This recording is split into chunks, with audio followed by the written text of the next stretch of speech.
अंजू का अचानक से भारत वापस लौटना शक के दायरे में है, क्योंकि किसी को ये नहीं मालूम था कि आखिर पाकिस्तान में उसके साथ ऐसा क्या हुआ। और कहीं ये एक मोहब्बत जैसे दिखने वाला फसाना कहीं किसी एक साजिश का नतीजा तो नहीं। फिर से सुर्खियां बटोर रही है। जो पहले गए थे अंजू थॉमस, फातिमा बन के लौटी। अब बच्चे के लिए लौटी है या कुछ साजिश के लिए लौटी है, ये तो कह नहीं पाएंगे, क्योंकि जब ये तो सबसे पहली बात तो ये जांच के विषय है और जांच सही से होना चाहिए, क्योंकि जब भी कोई साजिश करते हैं पाकिस्तान तो इंडिया में बड़े बड़े कांड होते रहते हैं।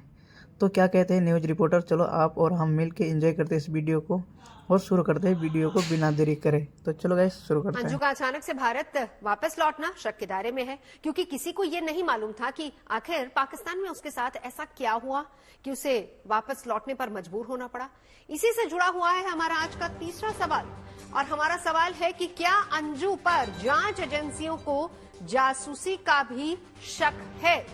अंजू से अभी तक कई दौर की पूछताछ हुई है और उससे आगे भी अन्य एजेंसियों की पूछताछ करने की संभावना है, लिहाजा उसे अभी फिलहाल क्लीन चिट नहीं मिली है। और इसके बारे में भी ज्यादा जानकारी दे रहे हैं राम किंकर सिंह।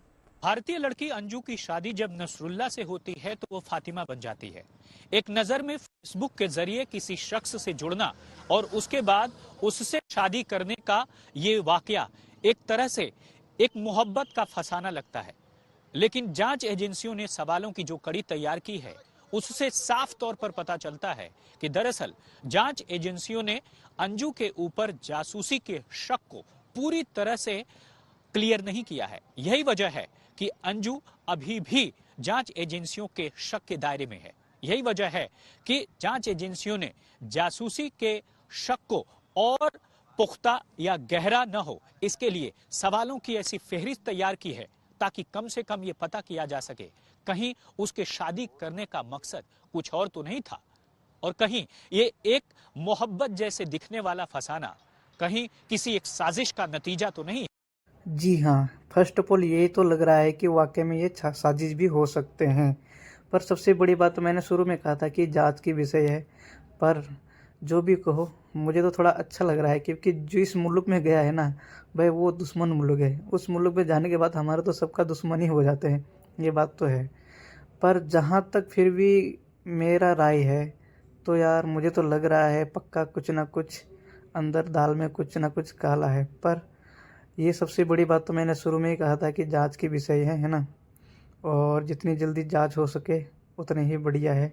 और जहाँ तक ही पुलिस की दायरे में ही रखना चाहिए, इन्हें खुला नहीं छोड़ना चाहिए।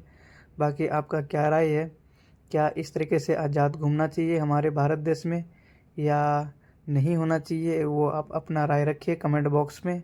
और दूसरी चीज़ ये भी है कि हो सकता है अपने बच्चे की याद आया हो, बट मुझे नहीं लगता। अगर जो औरत जो अपने बच्चे को छोड़ के जा सकती है और बाद में कोई साजिश के तहत दोबारा आएगी, हो सकता है कुछ भी हो सकता है, क्योंकि इतना बदनाम हो चुकी है। अब उसे ये लगता है कि भाई इतना बदनाम मैं हो गया हूँ, उसके बदले कुछ ना कुछ कर लूँ यहाँ इंडिया में। तो ये था मेरा राय। बाकी आप अपना राय रखिए कमेंट बॉक्स में। मिलते हैं गाइस अगले वीडियो।